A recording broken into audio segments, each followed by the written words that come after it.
Hi, and welcome back to the Movement for Social Justice Tuesday Talk. I'm your host, Fabiola with you. Tonight, we are discussing the minimum wage and the importance of implementing a living wage. We have with us Comrade Sati Gajadhar Inniss of the Movement for Social Justice, of the Joint Trade Union Movement, Women. She's the interim chair of that body, a new body, and she's also the second vice president of the Oil Fields Workers Trade.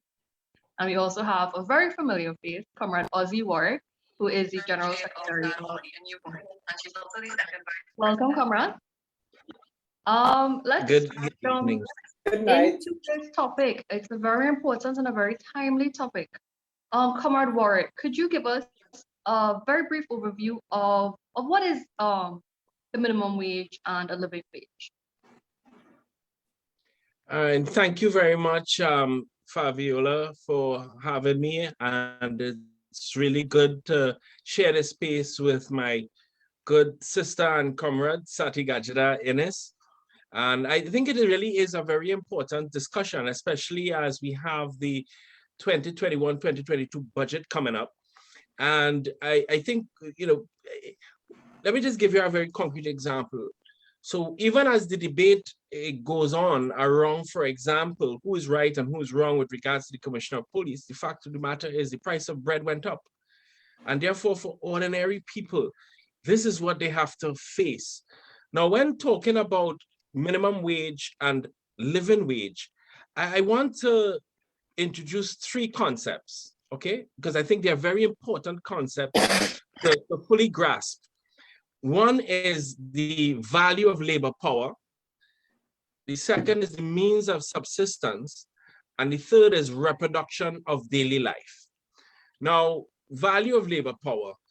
In capitalism, because that's the system we are living in, the value of labor power is really equal to its what you'd call average production or reproduction cost. That is the cost of meeting your established needs as a human being, which must be satisfied in order for you as a worker to turn up to work every day, fit to work. So this means goods and services that will represent a quantity of labor which is equal to your necessary labor or the necessary product, and that represents an average cost of living, an average living standard. So I want us to bear that concept in mind, the value of your labor power, value of your capacity to do work. Means of subsistence now. Subsistence is the minimal resources that are necessary for survival. So if you work for subsistence, you'll probably receive things like food, water, shelter, clothing, etc.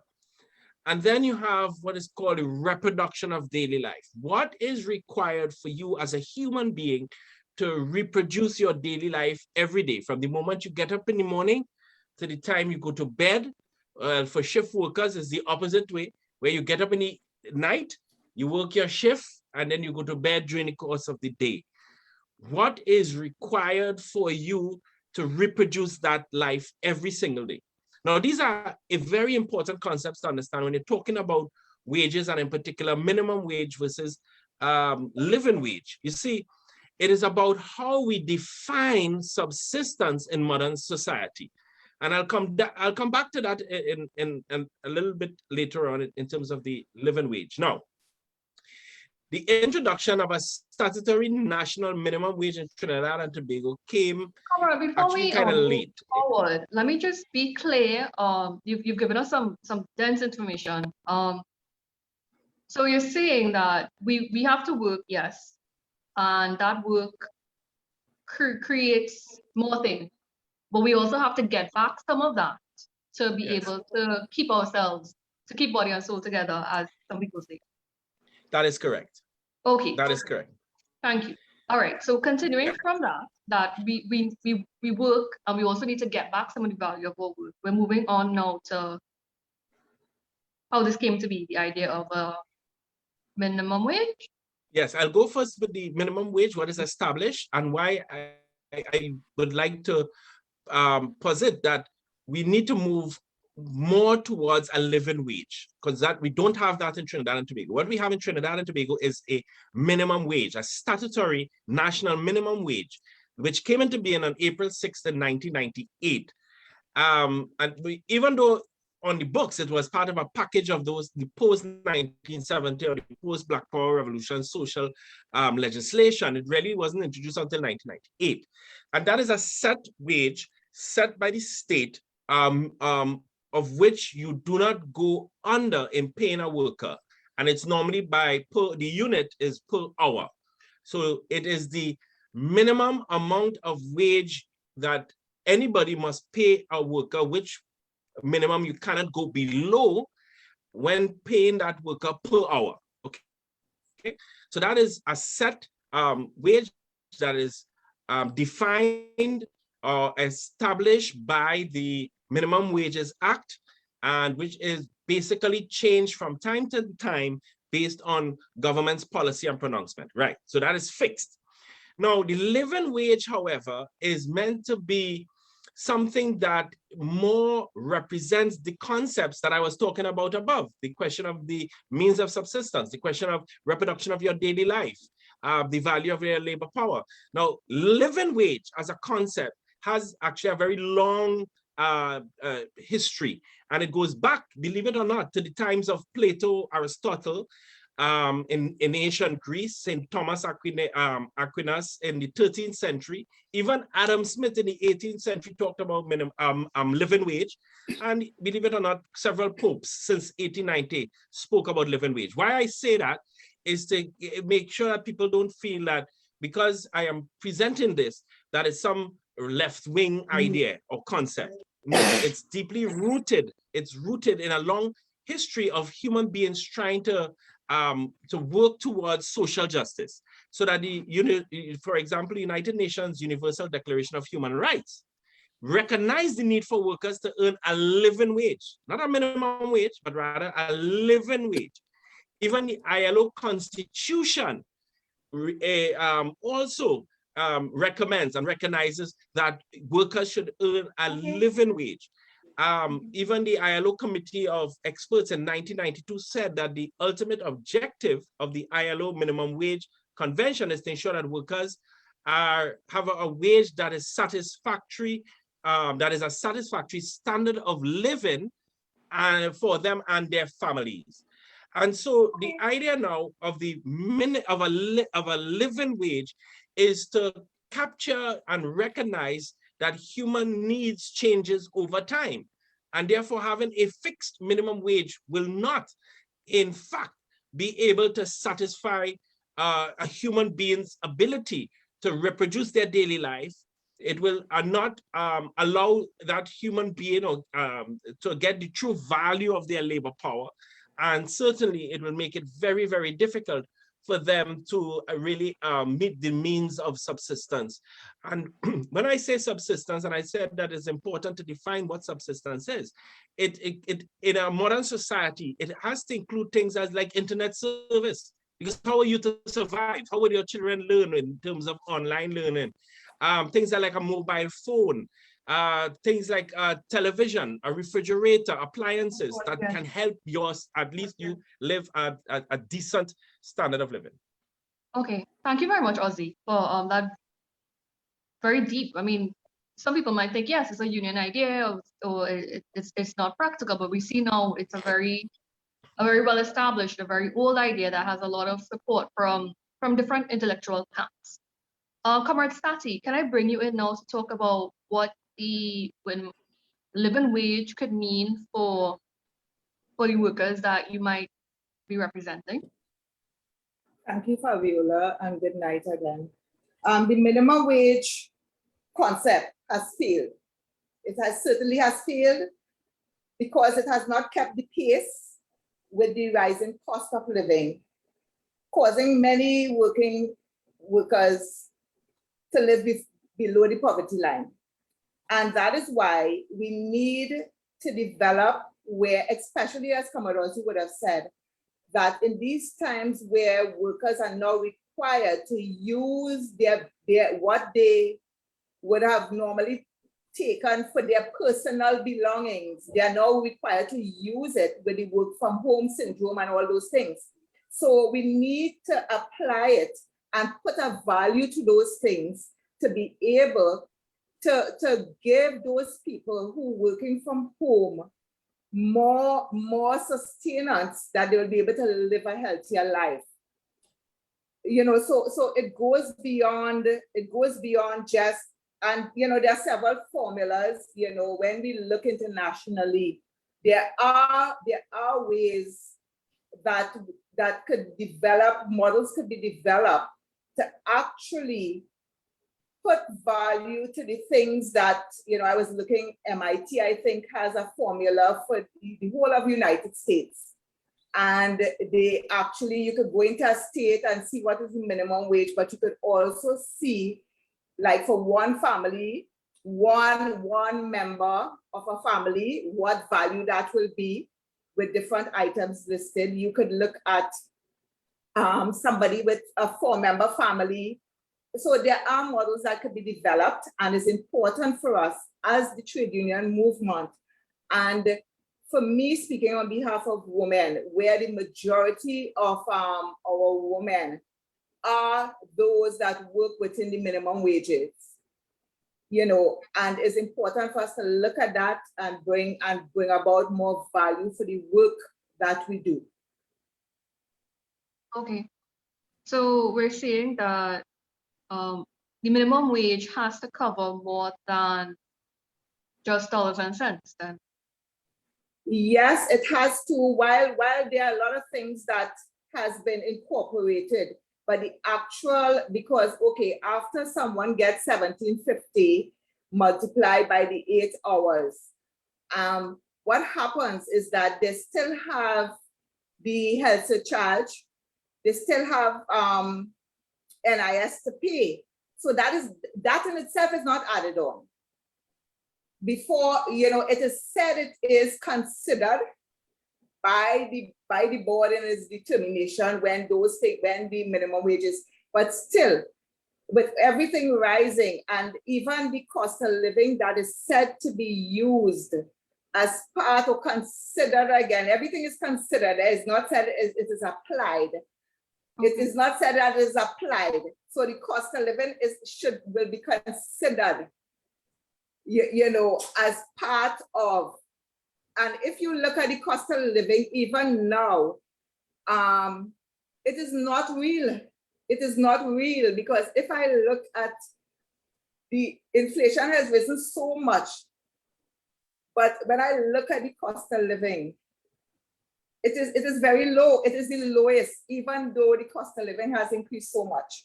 So that, we really need to get a proper formula. In discussions, we could come up with a proper formula for the living wage. But it's important for us to push that agenda going forward. Okay. Comrade Ozzi, could you take us a little further maybe on the calculations or some of the factors that could affect a living wage, certain things that we should think about, or things that might be actually applied in the Trinidad and Tobago context? All right, well, before I do that, let me first, a lot of people don't actually know how the minimum wage itself is where it comes from, right? Because sometimes you just hear an announcement. There's a Minimum Wages Act. And under that act, section 14 says that in recommending a proposed minimum wage or other terms and conditions of service, the board, there's a minimum wage board established by this act, shall consider 1, the general level of wages in Trinidad and Tobago, 2, the cost of living, and we already see the problem there which Sati identified with regards to the cost of living, and it's the fact that it's not connected or grounded in reality. C, contributions payable and benefits provided under the system of national insurance established by the National Insurance Act. And D, other economic factors, including the requirement of economic development, levels of productivity, and the desirability of attaining and maintaining high levels of employment. But here's where the thing gets tricky. Section 15 says the minister may accept the recommendation or advice of the board either fully or in part, or he may reject it. So there isn't any mechanism to really come up with this wage, because even if the board use those criteria, which I've set out in the act, and they present a recommendation to the minister may feel it's not politically expedient. The minister has different interests, of course, and will represent that interest. And so when he takes that to cabinet and cabinet makes their pronouncement, a decision, that is your minimum wage. Living wage, however, is not that is not the methodology that is used, but rather you put in place a mechanism whereby you can assess in a real way what does it take for a person to survive in Trinidad and Tobago in the time, not in Trinidad and Tobago in 1970 or Trinidad and Tobago in 1990, because Trinidad and Tobago 2010, 2015, and now is very different times. So the living wage at least allows, as Sati was saying, for the worker or the person, this human being, to be able to keep up with the realities of what it takes or how much it costs for them to reproduce their daily life.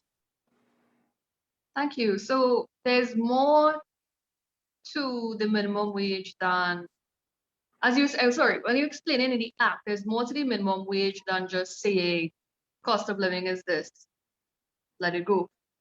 Could you give us some more details in these different things that you mentioned? I think NIS and cost of living.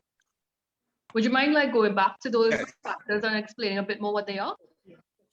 Right, so first the general level of wages. So now this is not, I need to make it the distinction, which is one of the problems with our system, is that this is what the board would look at to make a recommendation. It doesn't mean that it's going to be the actual minimum wage, but nonetheless, it is one, the general wages in Trinidad and Tobago, so it look at that. In other words, it would look at the different collective agreements across the board and see what are the general settlements and so on for different categories of workers. The cost of living, the contributions payable and benefits which are provided under the system of national insurance. Now, reason why that is there is the suggestion that it is minimum wages is part of an entire social security system, which includes national insurance, all right? And therefore, a person can benefit from the state, not just by having a minimum wage, but to have in terms of some of the benefits associated with your national insurance. So that is factored in. And then, of course, you talk about the economic factors, meaning what is required for economic development. Now, if you are a person on the board, for example, who are of the view that you need wage-led growth, in other words, development happens when persons get more value for their labor power and therefore more purchasing power and therefore can consume more and therefore will contribute to the economy. One would take that factor into consideration. Okay, thank you. The other thing, sorry, the other thing was the question of maintaining high levels of attaining and maintaining high levels of employment. In other words, when factoring or what final number you come up with, how will this impact on the labor market? How will it impact on the levels of employment? Okay, thank you, Ozzi.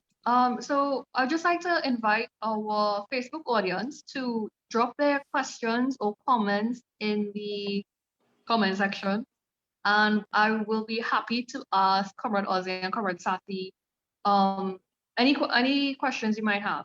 But so far, people are just really happy to be hearing more about this topic.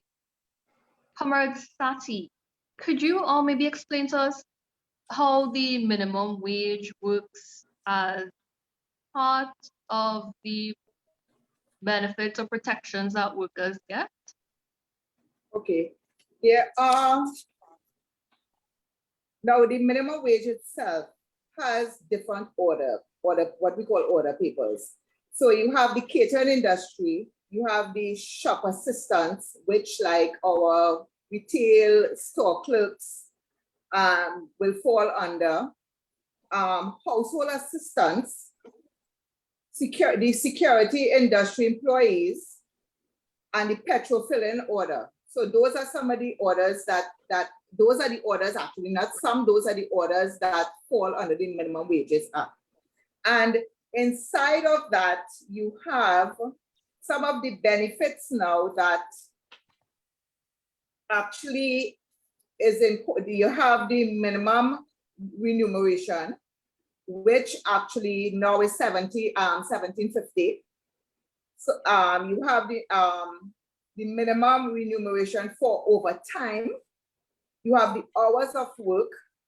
You have days off. You have vacation leave. You have sick leave, maternity leave, and, well, in some cases, duties to be set out. Some of the order papers might vary a bit, but basically those, because it was adjusted around 1991, I think, in order to, so if anyone go and pick up one of the Minimum Wages Act, they might see under the different orders, different figures, but all was automatically the minimum for all those orders will now be 750.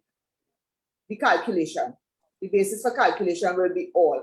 Because again, the act caters for the minister to make that determination. He could singly, in the morning, he could have the Minimum Wages Board determine for a particular sector of workers. He could also have them determine for a particular industry that workers might apply for or to be looked at. So that could be done, but right now, as it stands, all the order papers, because there were different remunerations under the different orders, and all was adjusted to 1750. When you say all were adjusted to 1750, that means they all add up to 1750, or? Yeah, so the minimum for all of them is now 1750. Notwithstanding, even though some of the sectors might be unionized, the lowest rate, if they're above 1750, it will stand. But if they're below, it has to be adjusted. Once those orders came out, it must be adjusted. Okay.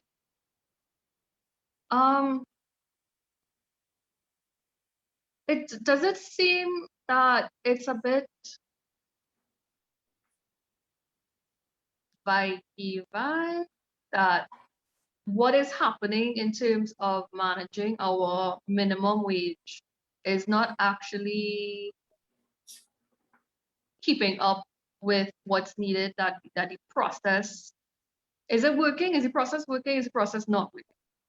I think because if we recall, like you have the security industry employees, and I remember right here on your chart, there was a Comrade, and there were so many complaints about, and issues that the security industry is facing, but yet there are sanctions for violations under the Minimum Wages Act. So I think one of the issues are because these workers seem to be marginalized and a lot of them are not unionized. What tends to happen is that what is in law, and we are saying it is not sufficient.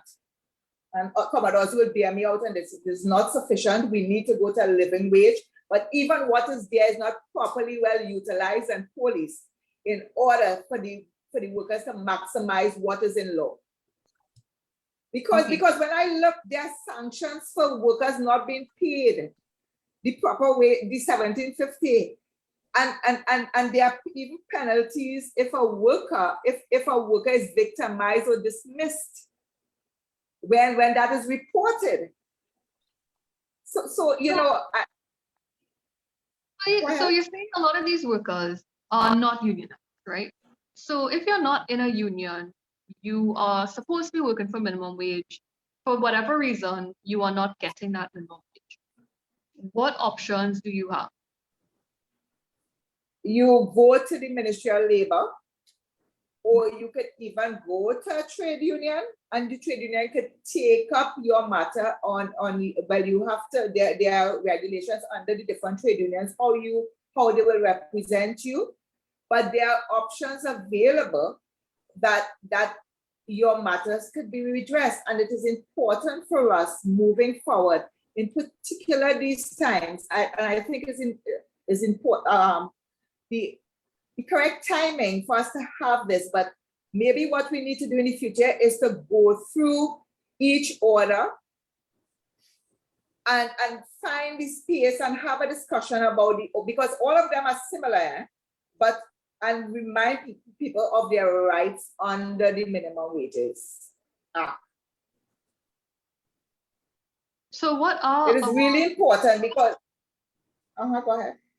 What are our rights? We have a right to a minimum wage. We have a right to go to the Ministry of Labor. If I'm following you correctly, what do we have other rights? Okay, it actually says here, let me just get it because it's important for us to be clear. A worker alleges non-compliance, this is 22B of the Act. A worker alleges non-compliance with the provisions of this Act. A worker in employment is terminated on the grounds of his refusal to accept terms and conditions less than provided for under a minimum wage order. There is a difference of opinion as to the reasonableness of any action taken or not taken by an employer as to the suspension or dismissal of a worker subsequent upon making a minimum wages order. A worker, the recognized majority trade union, or where there is none such union, any union of which the worker is a member, may complain to the employer in writing in respect to any matter identified in paragraphs A, B, or C, seeking to have it rectified. And it goes on where the employer fails to rectify the matter within 14 days. So there's a procedure in place. The said complaint, the worker, the worker, the recognized majority union, or where there is none such union, the union which the worker is a member may make a report to the minister. So the grievance procedure is similar to under the Industrial Relations Act. Upon such matter being reported to the minister, so there's another part there. 22C says, no employer shall dismiss, suspend, or otherwise adversely affect the employment of a worker or alter his position or his determinant by reason only that a complaint alleging non-compliance with any minimum wages order is made by that worker against the employer. So, and there are penalties if actions are taken, but it's kind of lengthy for us to go through it tonight, but we need really to educate, maybe do little flyers about it, because I think it is really important. And for me, where I sit, it's important for my female sisters to know their rights and appreciate that there is help outside there, right, where they could go to a trade union and be able to get the assistance to take their matters forward. Okay, thank you so much, Comrade Sati. I mean, that's something that a lot of us wouldn't think, that we actually do have protection under the law from retaliation, from punishment for saying that you might have a problem. I want to bring in some of the questions from our audience. So Comrade Brian wants to know, what are the roadblocks to having a living wage implemented? I don't know if Comrade Ozzi could take that one. Roadblocks to implementing a living wage. The main roadblock has to do with government policy, all right? Now, of course, private enterprise, there's no reason why a private company cannot implement on its own a living wage policy, okay? But in general, the main stumbling block is government economic policies.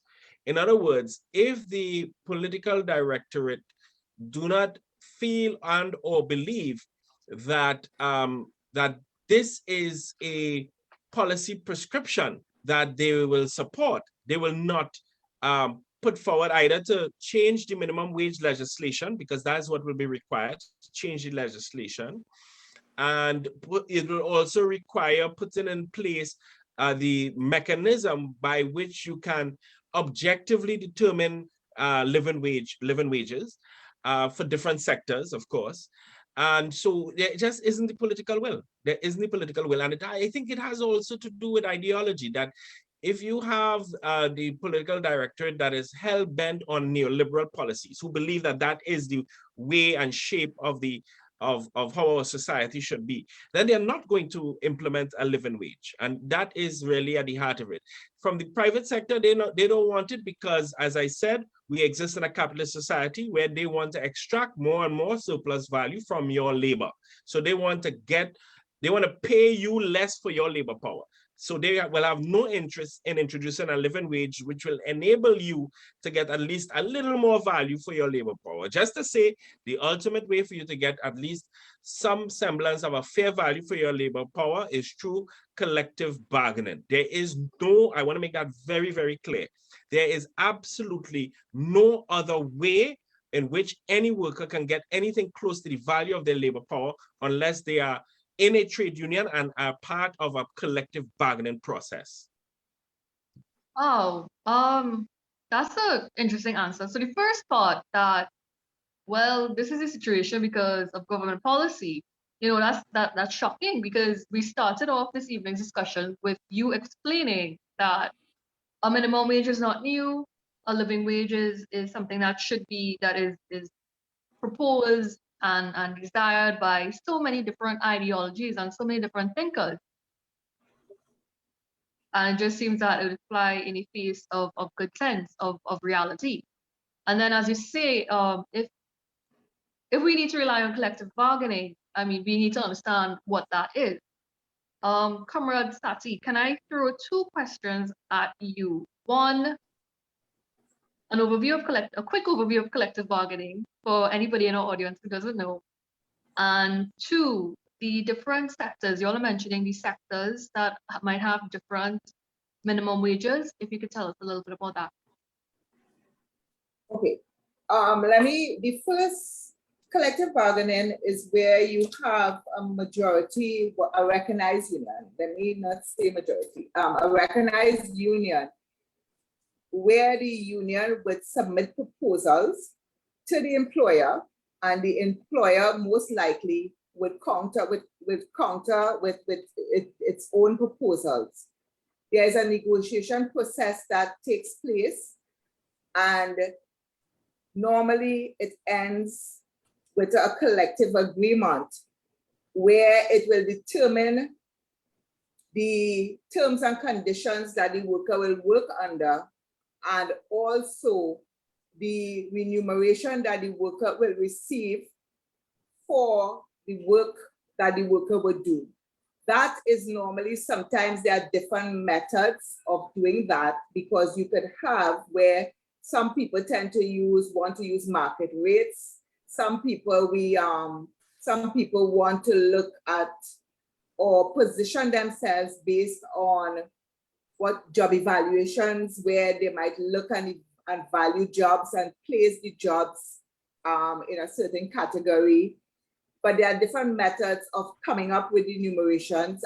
People are paid either hourly, weekly, or monthly rated, daily rated. So you have different methods of payment. But normally it should end, the negotiation should end with a signed collective agreement that is supposed to be registered by the industrial court.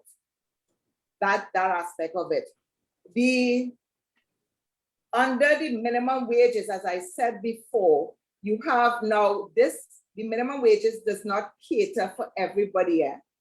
So even the minimum wage itself, but the orders, now if someone like maternity, that is why sometimes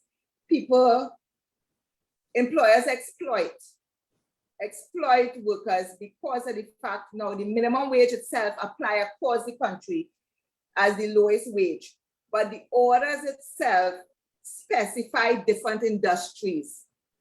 The orders itself, so now in order for you to be able to have redress, so I was asking someone just today, household assistants could domestic workers fall? And yes, if you read the order, domestic workers do fall under that, but yet under the Industrial Relations Act, they are not identified as workers.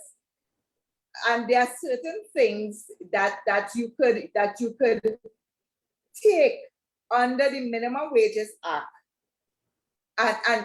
and represent the worker, take up the matter there, and there are some matters that you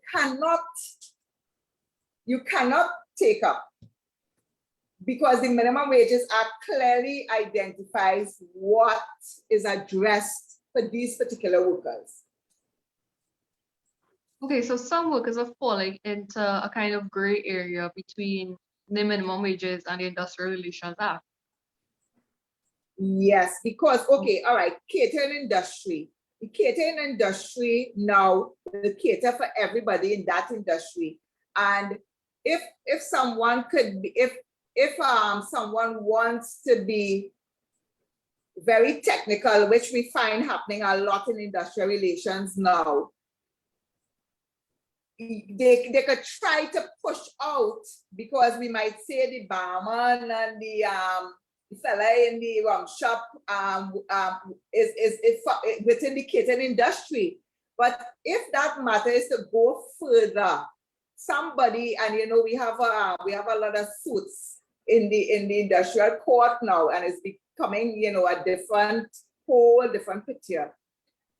People now, they find every reason not for workers not to get what is due to them. So they could say, hey, that person doesn't fall under the catering industry, you know, because they are not, there are definitions, but I don't know if the board has been looking at defining, even further defining. There are definitions for each category, but if they're further defining based on how our society has developed, because the catering industry could be real wide in our scenario and our, you know, in Trinidad and Tobago.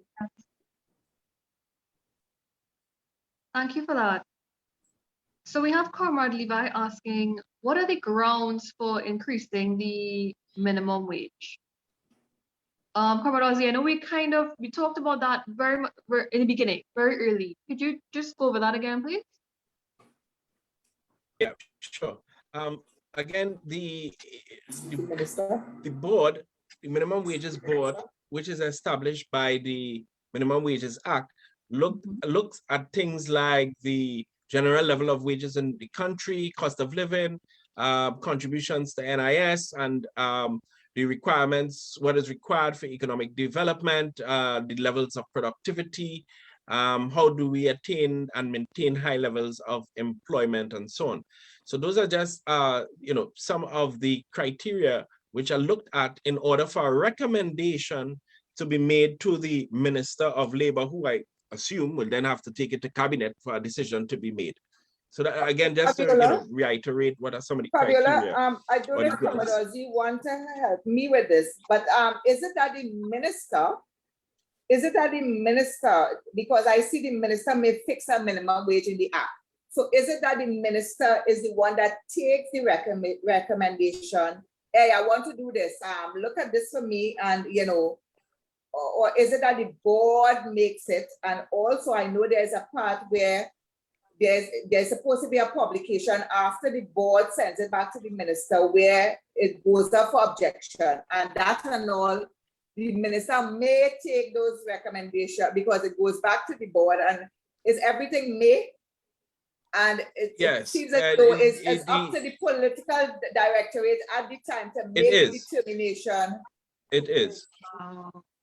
So you are correct. It is strictly in the hands of a politician, because the act explicitly states that the minister may accept the recommendation or advice of the board either fully or in part, or he may reject it. Yeah. Even when there's objections from the general public also. Wow. Yes, even so one of our if. commenters, Sister Glenda, is asking, how often is minimum wage increased? And I'm getting the sense that it could happen. It's at the women fancy. It's at the women fancy of the politicians. But I would, if someone were to ask me, however, how regular, I think, first of all, remember I'm making the case not for minimum wage. I think I agree with Sati's living wage. comments that is outdated, that I prefer a living wage, which can be reviewed consistent with the period of collective bargaining. Every 3 years can be reviewed.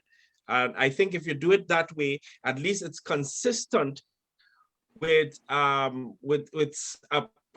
process, a very important process that is part of our democracy and that is not arbitrary. Okay. I'm also getting the sense that, okay, so the Minimum Wage Act, it covers more than just dollars and cents, yes?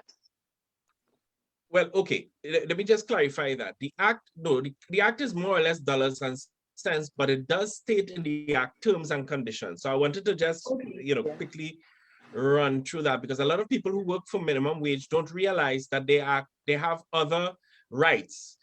These rights, which are found in the orders, include overtime. So you are entitled to overtime as a minimum wage earner. You are entitled to vacation leave. A lot of minimum wage workers don't realize that they're actually entitled to vacation leave. Sick leave, in fact, this is a big one, because if you ask the majority of minimum wage workers, what happens if they get sick? They don't get paid. But that is a violation of the minimum wage order. They are entitled to sick leave, maternity leave.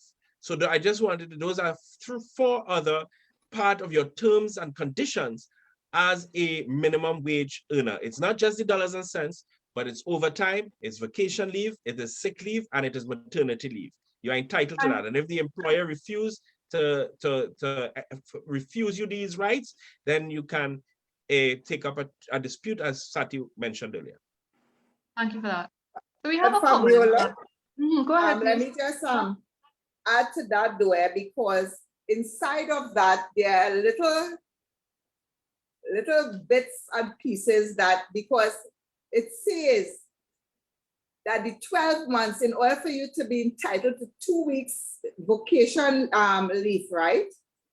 With pay annually on the completion of 12 months service from the date of employment, subject to having worked a minimum of 220 days within the period. So some employers, even though you are permanently, they reduce your days in order for you not to be entitled. So they are inside of that, they play with the law in order to suffice themselves. Even the 14 days, the period, the maternity, you have to work 100 and something days in order for you to be entitled to it. And that is, so it's kind of, it needs to be policed more. And because I don't think it's policed properly enough in order, we ever hear any employer being charged for not paying me, and how many complaints we hear every day.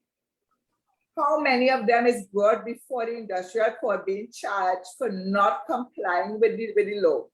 And right now, in particular with COVID, we have where the vacation leave issue, because of the lockdown, that is out the door. The sick leave is out the door.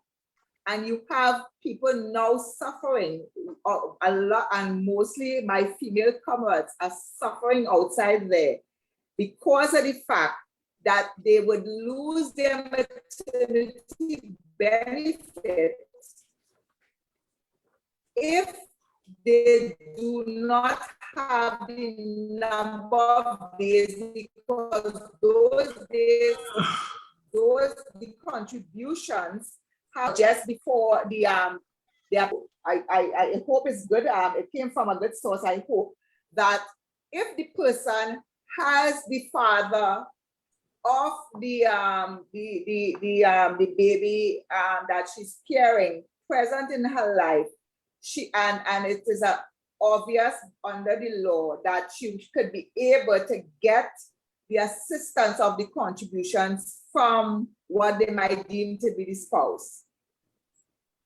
So that's, we could look into that. That is information I just got today on that. You know, so that is something that we, you know, I need to look into, because I'm being told that the contributions could be given to the female to make up her contributions. But then again, in the lockdown, both man and woman was working, and both might be under the minimum wages.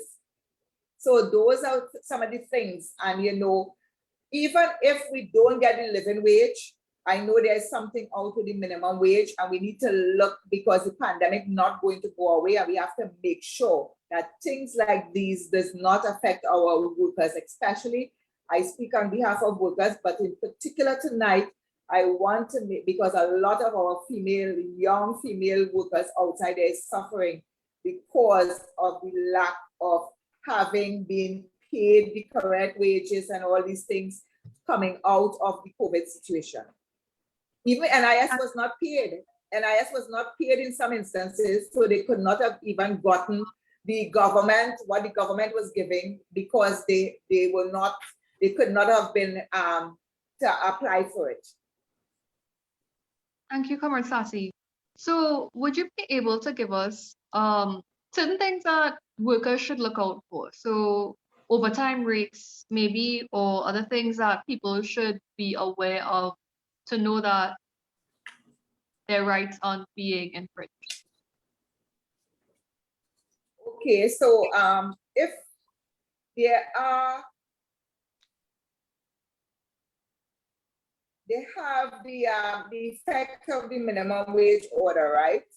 They say, subject to section 2, every worker to whom a minimum wage order applies shall, as from the making of the order, be paid by his employer remuneration none less than the minimum wage prescribed in the order, and shall enjoy such other terms and conditions and services not less favorable than the terms and conditions of service prescribed in the order, notwithstanding the remuneration or terms and conditions of service for such a worker may be provided in a collective agreement or written contract. So every worker with whom the minimum wage order applies and services remuneration may more than statutory minimum remuneration enjoy. So you can enjoy more than, but not less than. Okay. Right? And with the overtime, so you have the overtime, you have the maternity, and you have the holiday benefit. Now, workers have to also bear in mind that even the 40-hour work week, that is another thing, because in order to qualify for overtime, you must work the 40 hours. 40 hours for a given week? Yes, and that Okay. and that is Monday to Saturday, I think, Monday to Saturday, right? But then you have time and a half for the first few hours. You have double time, all those things like you will find in any lovely collective agreement is there, no? Okay. It's there, but it is being, the whole act is being manipulated, and based on hours work, time work, in order to deny the workers the right to be able to benefit or maximize on what is in the act. Wow. Wow. That's eye-opening, really. Before we wrap up, it's about 8:20. I just want to share a comment, and I don't know if Ozzi would like to respond to this. Minimum wages are used as an election ploy. Is that Yes. something that's true? Is there something maybe that we should hold out for if it's being used as an election ploy? Let us be honest, in Trinidad and Tobago, that is exactly what it is used for. It is not based on anything other than the arbitrary decision of the political directorate. Having said that, I want to, which is why my case for the living wage is even stronger. As we close off, I want to end with I want to bring this thing deeply home, okay? In Trinidad and Tobago, we have a young woman. She has one child. She earns $18 per hour. The minimum wage is $17.50. She earns $18 per hour by 12 hours. So she gets $216 a day. Her weekly pay, when she gets a little pay, whether in a pocket or in the bank, is $1,296 a week. Okay. Her expenses include a rent of $500, grocery, $300, travel, $300, school bus, $70, electricity, $25, internet, $50, cable, $75, a weekly expense of $1,345. It's already over what her minimum wage is. Do you know what she has to do to survive? There are fixed figures. She cannot change her rent. She cannot change the travel. She cannot change the electricity. Can't negotiate with TNTech. Can't change the internet bill. You know what she does? She reduces her food. Less food for the family. This does not even include what if the child gets sick or if she herself gets sick. Then she may have to go 1 week without internet cable, maybe not send the child to school, so no school bus. This is the reality. I wanted to bring it home. This is what I talk about when we talk about reproduction of daily life. The minimum wage cannot, based on what that little story that I shared with you, which is the story of thousands of our citizens. They just, under the current minimum wage, they cannot survive. What is the means of subsistence? How do we define it? Food, shelter, clothing, appliances, fuel, power, water. But would we also include things like pension? What about household consumable? What about a medical plan? Shouldn't these things be means of subsistence? Because, or rather, these are the things that are necessary for the reproduction of daily life. And if that be so, every citizen who do not have any of these things mean they are living below survival mode. They have to borrow. They have to borrow from a friend, from a family, just to get by 1 week or from 1 week to another. They have to reduce the amount of milk, the amount of rice, the amount of flour. And now we see KISS price going up. So they have to, instead of buying 1 loaf of bread that could have lasted a certain period, they have to buy even less. They have to, I mean, this is the reality. And therefore, what kind of society do we want to construct?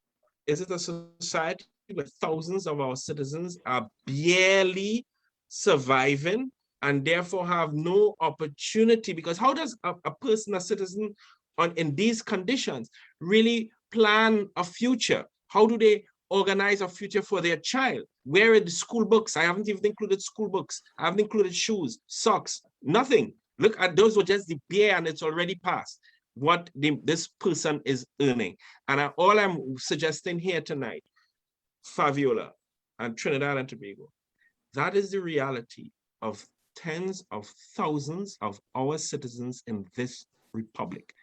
And I would like to suggest that that is a failure of our system, complete failure. And if we want to try to fix it, then we need to move towards a living wage to give people a decent, not exorbitant, just a decent standard of living, and therefore live with some level of dignity. Thank you, Ozzy. That was very eye-opening, I think. Comrade Sati, do you have anything to I just want to end where I started. The minimum wage concept has failed us because it has not kept the pace with the rising cost of living, causing many working people, particularly our female workers in our society, to live below the poverty line. And with the living wage, that would change, and we need to get everybody on board to push for the living wage, to remove that inequity in our society. Thank you very much, Comrade. So on that note, that the living wage in the minimum wage in Trinidad and Tobago has failed us, and that we need to push for more. Maybe the next time it comes up as an electoral ploy, we'll be in a better position to say, well, that's not enough. That's not good enough. We need better. We need better for ourselves, and we need better for our society. So I'd like to thank Thank you both comrades, Comrade Sati, Gajadhar, Inniss of the Joint Trade Union Movement Women's Arm, and Comrade Ozzi, Warwick, our party's General Secretary. Thank you so much for your insight and your expertise. Thank you for taking the time with us. Thank you to our audience on Facebook. Thank you for your questions and comments. We've had more comments and questions that we really had time for. So hopefully one day we'll be able to come back to this topic. Also, thank you to our political leader, David Abdullah. I'm seeing him in the comments, and Deputy Political Leader, Radhika Gulvans. It's been great to have you with us. And thank you as well to Gregory Fernandez, party chair, and our technical support again this week. So everybody, it's been a very bleak conversation, but also a very important one. And hopefully we are all more informed and armed for the next battle. Thank you, everybody. And Thank you very much. Have a good evening Thank and you. stay Good safe, night. everyone. Thank you.